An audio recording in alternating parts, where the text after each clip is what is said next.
very happy new year, very happy 2023, and welcoming you back to the Y Factor with the first release of 2023 cinematic Kuttey.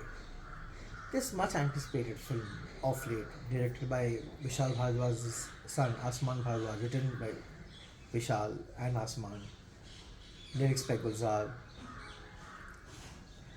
is a typical crime paper as planned by Vishal, on which will remind you undoubtedly about community. But like how you hear various background noises happening around here, the film is filled with so much noise. Too many things happening, too many characters coming in and going out, but there is no fruition of any single individual character. You don't find yourself rooting for any single character, nor do you find yourself hoping or praying. Besides Kumudmishra's Paji and Tabu's Amiji, you are disconnected with everybody. Be it Nasir's Khobre, be it radhikamadan's lovely, be it Vishal Bhardwaj's Danny, he is most incoherent, and or be it the lame ass Arjunkapoor's Gopal. Reason being, he has the unnecessary time to play the same emotions or expressions which he had in Equal Returns. What they needed to do for this film, if they had to stick to the same thing, means the editing is as jarring as it could have been. Reason being, you promoted the movie with Anurag Kashyap's dialogue in the trailer. Here, it's not that. So you've chopped that particular scene off and kept a different one, which is just incoherent as again. You've had a full so-called engagement sequence which you promoted in the trailer for Radhika and Shardul, which you again chopped off. Which is fine, but then it just goes to show that you were not clear about a month or two ago that what were you going to keep in the movie, or you wanted to purposefully incite or attract the audience by showing Anurag Kashyap mouthing abuses will be worth watching, or radhikamadan having a coitus scene with Vishal Bhardwaj will be attracting the audiences. That shows us part of the sketchiness and the part of the makers that they were not sure what they were going to present, and that's where Kuttey lacks. What it is achieving and what it might have been set out in the mindset of Aasman Bhardwaj and Vishal Bhardwaj while writing the film. Two different versions. You go with great expectations because it's a Vishal Bhardwaj film, even though you forgave him for Rangoon. But you still go, kya? It's a Vishal Bhardwaj film. Omkar, Haider, Kameene, Maqbool, Makdi.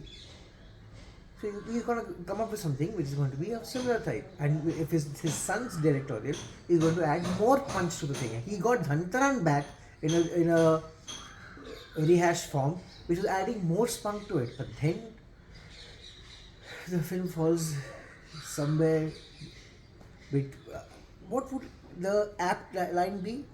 Should have, could have, would have, in random order. Because till the interval it goes in a particular format, you are there. The interval gives you a cliffhanger, okay, now the twists start and things will, but you could predict the twist a mile away. Without giving a spoiler, the minute the driver leaves the van and runs, you know, okay, there's another twist coming in because you've already seen a part of it in the trailer. And this is what exactly I had predicted in the trailer, that it should not be a case of too much too soon, or they're giving away too much in the trailer for people to, see the best of the film there. Because the six Mexican standoff is already publicized so much in the trailer, you know that scene has yet to come. So there's nobody going to die till that time. So irrespective of how much bashing Arjun Kapoor gets or whatever, he will survive because that scene has to come in. And that's where I feel that they've gone wrong in the editing and the screenplay. In terms of acting, Nasir is there for literally 2 or 3 scenes, which is fine. He does his beat decently. Vishal Bhardwaj and Arjun Kapoor are the biggest problems here. Konkona is wasted. Her entire track of the Naxal movement is wasted. She could have been anybody. And they just to get in the Lal Salam angle and the opening line inspired by Kill Bill, fair enough. But her entire Naxal track is wasted. It has no relevance to the story. Had it not been there, it would have been fine. Arjun Kapoor and Vishal Bhardwaj are two characters. They should have gotten better actors. Or better stars, for the lack of a better value, because that would have invested the audience in them. Shardul falls flat, and he unfortunately has nothing much to do in the what they've shown in the writing to rise above his character. He's only there when Radhikamadan is there. So acting as her sidekick has a limited role for him. The two gun makers have a better characterization than him. The driver has more characterization than him, unfortunately.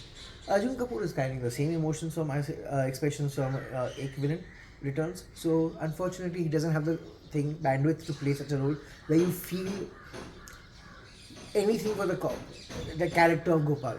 So even in the end, when the climax takes place, you don't feel bad for him. On the contrary, you're happy that he deserves it. But still, he doesn't carry it off so well, unfortunately. So the film belongs to Kumudmishra as Paji and Tabu as Pammi. Ashish Vidyarthi again in a cameo of 2 scenes, unfortunately wasted. If this movie is worth the 2 stars that I'm giving it, it is because of Kumudmishra and Tabu. I'm giving it a 2 out of 5. Unfortunately, it does not have the Y factor. Wait for the OTT release to see it. Thank you. Do like and subscribe to our channel, and please follow us on Instagram and Twitter.